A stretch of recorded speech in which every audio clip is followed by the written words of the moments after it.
So, hi guys, here we are, MMA UK News, Stoomboy as always. So, talking about MMA, specifically Rise and Conquer. So, Rise and Conquer is going to be Saturday, the 1st of October. So, we're just a week away. It's going to be at the Rainton Arena. Now, anybody looking to get tickets for Rise and Conquer, head over to their Facebook page and you will get tickets directly through there. Anybody that can't make the event on the evening, there will be pay-per-view on this through Live MMA. So again, all the details also on the Rise and Conquer page. So already promises to be an absolute unbelievable event. Rise and Conquer always put on fantastic events. Anybody that's ever been in the crowd or even part of the card will be able to tell you it's always an amazing night when Rise and Conquer nights are on. So this one will be no different at all. So my next guest then is going to be on the show that night. So of the Griphouse, going to be up against Jamie Roper. So Jeff's one of the guys in Scotland. I mean, very, very highly tipped to go to big places in MMA. Obviously comes with obviously MMA background, jiu-jitsu as well. I mean, obviously my love jiu-jitsu. So we obviously recently seen him out there in a jiu-jitsu comp as well, like grappling industry. So coming away with some gold medals there as well. So yeah, definitely a well-rounded fighter. So yeah, he's definitely going to bring it on the 1st of October. So Jeff, listen, absolute pleasure, buddy. Thank you very much for taking the time to speak to me today. All right, thanks for having me, Stoomboy, man. Pleasure to be on your show. No, listen, that pleasure's all mine, bro. I know that you're one of the guys I've been wanting to talk to for a while. I know that obviously things didn't pan out, but yeah, you've been a guy I've been wanting to talk to because, as I said, you're one of the guys in Scotland. As I said, you're tipped to go big places, and I mean, watching you, whether it be in the cage or even on the grappling mats. I mean, your skills are unbelievable. Really, really good. Very, very technical.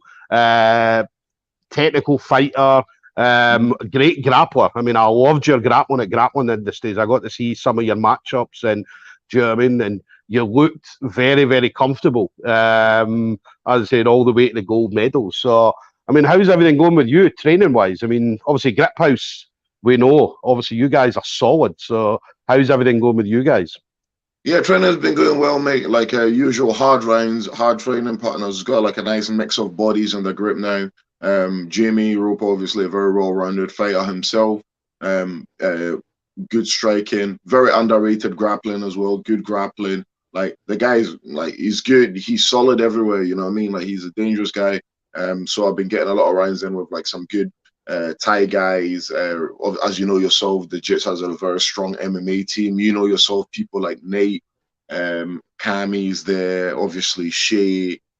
Who else, man? Just like some dudes who are just jiu-jitsu savages, what they do. So like been improving with that, as well as the Muay Thai team, getting a lot of like coaching from Guy Ramsey, doing a lot of classes with Dean as well as the sparring range, you know, with like people like Dip, Charlie, Boston Dave, just a lot of guys, man, Scotty, you know, like really good like strikers as well. So been really mixing it up, as well as my teammates in the MMA team, you know. Yeah. You mentioned obviously a few of the people there that you're able to train with. I mean, we're talking very, very high level. Shea Montague, unbelievable. As I said, I'm probably one of the best grapplers out there on the scene at the moment. As well as obviously everybody else. I mean, you talk about Guy Ramsey, obviously Dean Riley, and the rest of the guys at the Griphouse. And so you're the level of people that you've got to train with is unbelievable.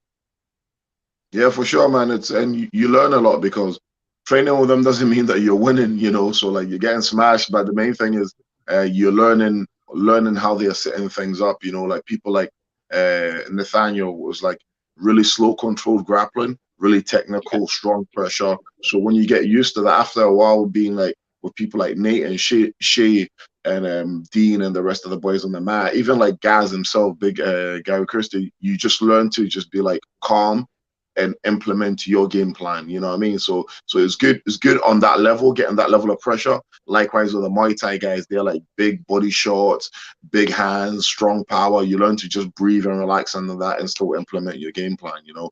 So yeah, it's really good.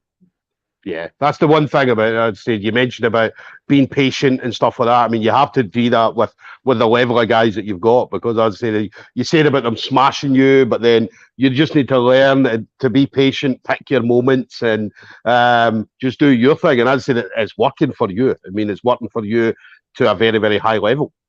Yeah, for sure, man. Like at the end of the day, training is training, right? You're there to learn. You're not there to win every round. So like, it's all about your mindset. Because like having what you call it, giving 100% doesn't mean that you're winning all the time, right? It just means that you're giving your 100%. You know, like if I'm against Nate and Nate is destroying me in grappling, like I'm still giving 100%. I'm still learning while I'm still trying to fighting against them. Or Gary Christie, black belt, being like one of the pioneers when it comes to grappling, like. You're still learning from them. Likewise, if you go against someone who puts a lot of pressure on you, like Guy Ramsey or Boston Dave or Charlie, they may be coming with big kicks, big punches, and all that. But like, and you may feel that you're on the back foot, but you still can learn and see your openings and then implement your plan. You know what I mean? And obviously, when you're able to when I'm able to mix all that together on a Friday night in MMA sparring, I can see, okay, cool. So the Thai guys normally throw big kicks. There's the point where I can shoot the takedowns, or the jits guys. Well, in jits, I can't stop it with strikes from here, but because it's MMA, if I hit him, he's, you know what I mean? Like it changes the dynamic. So it's really cool. Yeah. Let me ask as well about mentality when you go into an MMA fight, especially because obviously I've seen you, and I mean you come out whether it be in grappling or whether it be in MMA, and you're very very confident when you come out. So, but how's the mentality? How's the nerves and stuff like that before fights for yourself? Yeah, man. Like nerves. I guess it depends your perspective on things, right? So like I view in a way like the three P's, like um perspective, privilege, and pressure. So like the perspective of the whole thing is like, okay, cool. I pre it as a privilege to be in that position because a lot of people like to do it, but not because they're cowards or anything, but just they are not able to do it, right? I'm physically active, I'm healthy, like I'm able to do what I like to do. Like I'm challenging myself to do the best I can do mentally and emotionally. So that's how I perceive it. The pressure side of things, I also go back to perception. Like pressure is a good thing because like it's kind of like sitting your final exams to get to uni. If you're nervous, okay, cool, it's cool that you're nervous, but like you're smart enough to do a final exams to get to uni. That's a privilege. You know what I mean? So Yeah, it all ties in together. Pressure, perspective, privilege. So it's like it's nerve wracking and it's all that stuff. But like at the end of the day, like beyond that level of like anxiety and fear, you find that release, right? So it's like it's scary, scary, scary. But then after you've done it for a while, it just becomes fun. It becomes a game of play. Or he's punched me. It's like a game of tag. Okay, I'm gonna get him back, and then you're smiling, and then you're moving, and then you lose. So like it is yeah, challenging, but like at the end of the day, and sometimes I come across confident, but I'm also nervous as shit, and I'm shitting myself. You know what I mean? So, but like they don't need to know that. So the main thing is just to like, as long as you've got that strong internal and external dialogue that syncs with each other, you go and do a job. You know. yeah, yeah.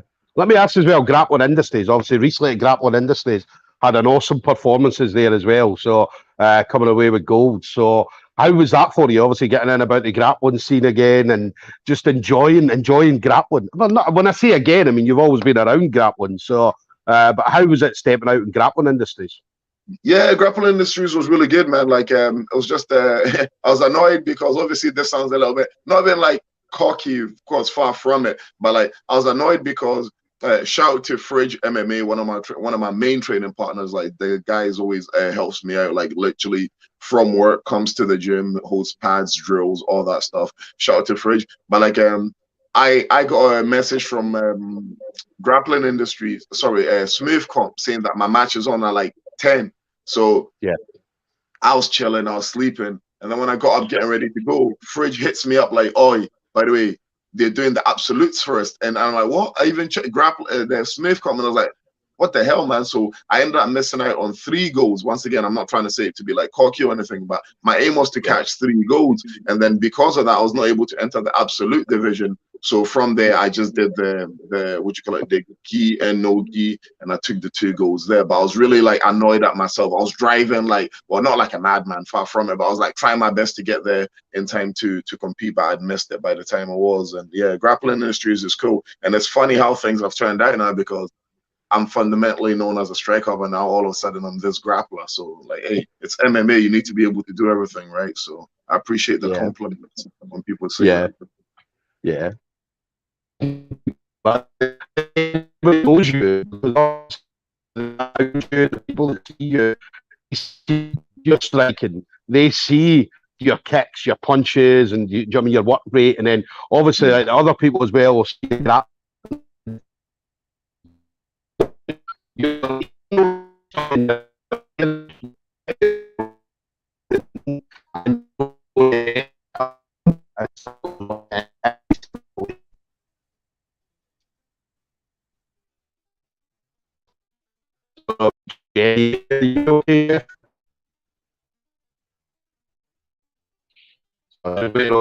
back so you hear me now, yeah? Oh, give me 2 seconds, mate. I still can't hear you. The signal's still a little bit funny. Yeah, it's just say that grab. So, as I said, coming away with 2 goals, which was absolutely as well. So, and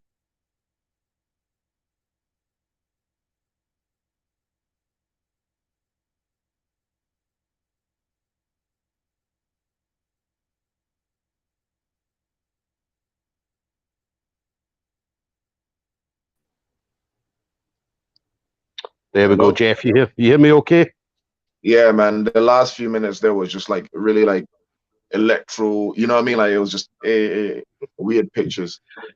Yeah. So, well, what I was saying there is obviously anybody that knows you knows how good your striking is. Obviously, your grappling's on point. Do you know what I mean? So, but everybody knows how good your striking is. So, and I was saying as well as for being so early in your amateur career, you're already proven to be a well-rounded fighter at the moment. And obviously, as time goes on, you're only going to get better and better. Yep. Yep.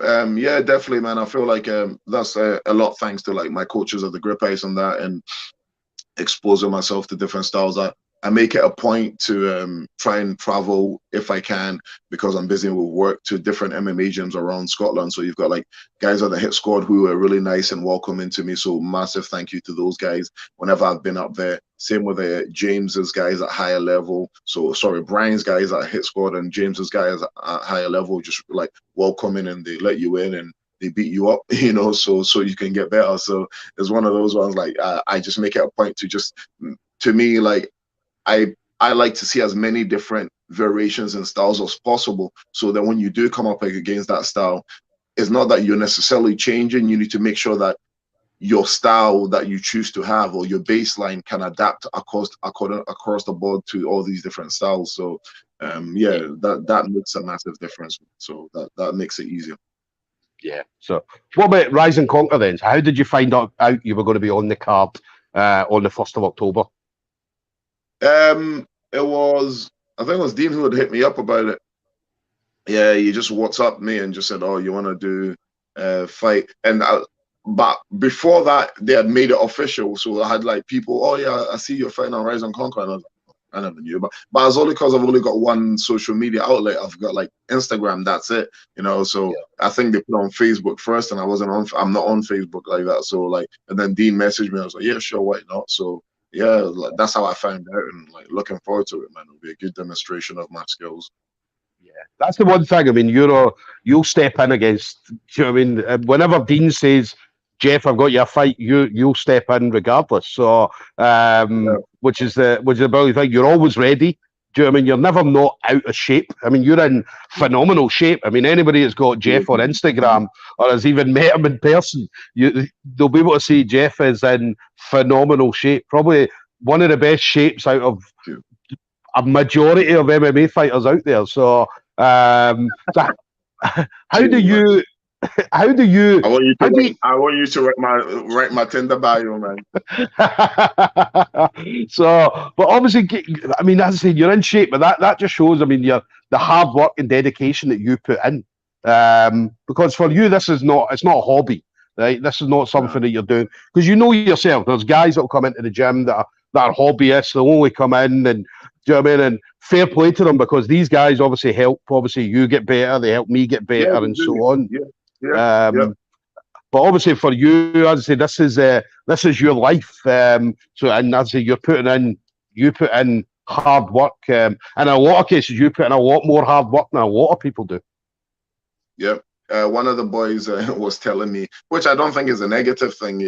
One of my coaches was saying to me, and he's like, dude, like he was looking at my schedule and was like, dude, you're training like a professional already. Like, and when I say professional, you're training like a professional who's been like fighting at the highest level for a while. You know, some other pros are like taking a bit more time off. Your training levels intense, you know. And I was like, yeah, like it's just what I'm used to. And like shout out to my first ever coach who was just like he set such a pace, Tom Van Tam, he set such a pace where like you had to maintain fitness, you know what I mean? So, and obviously, or not obviously, sorry, but like I also work as a sports coach as well. So like fitness as well as fighting like intertwine, and it's my lifestyle. So I PT. So even if I'm like having a day of rest, I'm technically doing some form of activity, you know, and then keeping on top of the diet and things like that, you know. So it's just Yeah, those things that like makes it easier to be in shape or around, because my plan is to, well, my goal is to make sure I'm competing till my late 30s, you know, and then I'll choose to retire after that. yeah. That was my next thing. Was the next question would have been, what's your plans going forward? So obviously, Rise and Conquer is going to be your main focus. That'll be 1st of October. But what would you like to see yourself doing going forward? Big organizations, big, big competing on big organizations, big titles, competing around the world. You know, like I think that like right now I'm technically doing my apprenticeship, and then in terms of being an amateur, and then next year look to go forward pro, and then build from there. You know, so but at the moment, the only thing that's on my mind is the 1st of October, Rise and Conquer, Jimmy Rope, and to demonstrate my skill. I definitely feel after I finish him in the fight, I will be competing one more time this year before the end of the year, and then I'll be able to switch off because I was hoping to go on holiday this year, but fucking EasyJet canceled my flights. A bunch of wankers. So Good old EasyJet, man. Good yeah, old man, like EasyJet. bro, I, I was hyped. I was pure like, oh yes, I'm gonna go on holiday, and then freaking got an email. Sorry, your flight is cancelled. So I'm just gonna have to like adapt, and I'll still leave. Well, technically leave Scotland, but I'll be in the UK, you know. So I'll Yeah, leave Scotland for a bit and go down south or something. But like, yeah, so that's the plan, man. Like right now, like I'm. It's kind of one of those things where it's like, cool, you want to finish and get your degree, but like you're technically still in first year or second year. Well, you need to finish first year or second year because before you move to third year, fourth year, you might have to do a yeah, placement year or do your masters, and then you know what I mean. Like it's one of those things where all those things that will happen, but there's no need to have a big focus on them right now. Just what's in front of me, yeah. which is 1st of October in sunny Sunderland. You know. Definitely, definitely. Well, listen, I'm 100% looking forward to the 1st of October. As I say, I can't wait to see you out there again. Always love seeing you. As I said, regardless of what you're doing, I always love following you.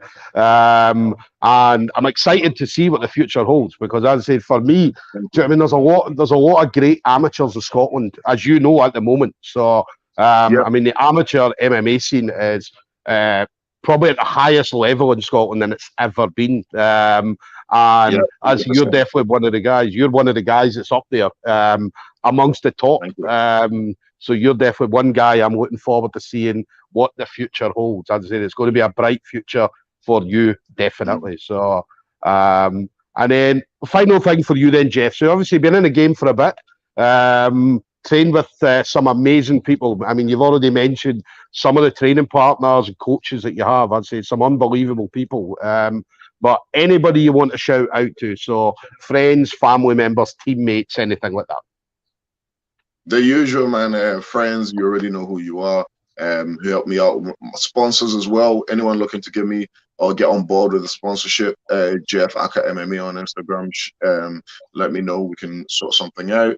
Usual Dean, my training partners, Guy Ramsey as well, coaching. Cameo with the wrestling. Fridge, Jack, Lecky, Fraser, who just joined our team. Really nice guy, man. Like really good looks as well. Finn, like Matt, Irish Matt, all the big guys of the Grip House, man, you know, like in the MMA team, as well as the Muay Thai club, you know, just the usual people who just go out their way to give me a helping hand, as well as my other sponsors from the movement room with the physio, and Fox Water with the sponsorship.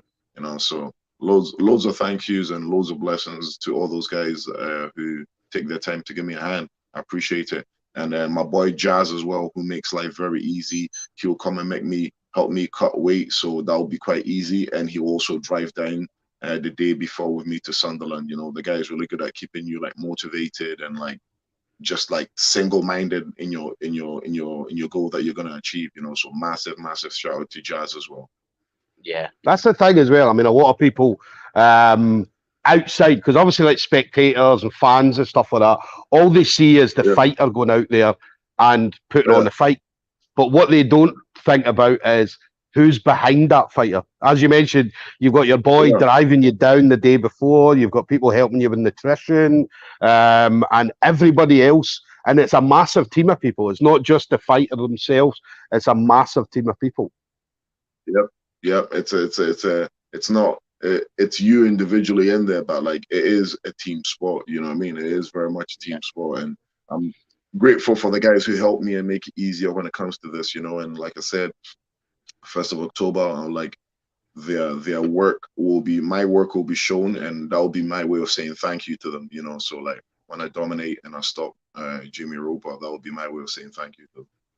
Definitely. So, guys, there we go. Then we've got Jeff Ackah, the Griphouse. I'd say one of the top amateurs we've got coming out of Scotland at the moment, and it's going to be up against Jamie Roper. As I say, it's going to be an awesome fight. Anybody that's ever seen Jeff, and even Jamie as well, anybody that's seen both of these guys and matchups, will be able to see that these are two high-level amateurs at the moment. So yeah, it's going to be Saturday, 1st of October, Rainton Arena.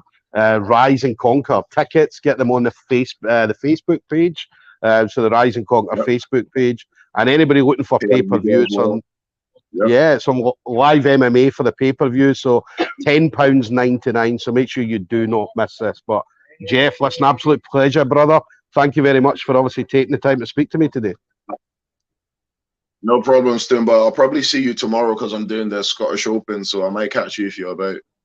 Definitely. Listen, I'll be refereeing, and I'll also be down on the 1st of October as well. So I'll definitely be ringside, hoping to see you coming away with the W, buddy. All right.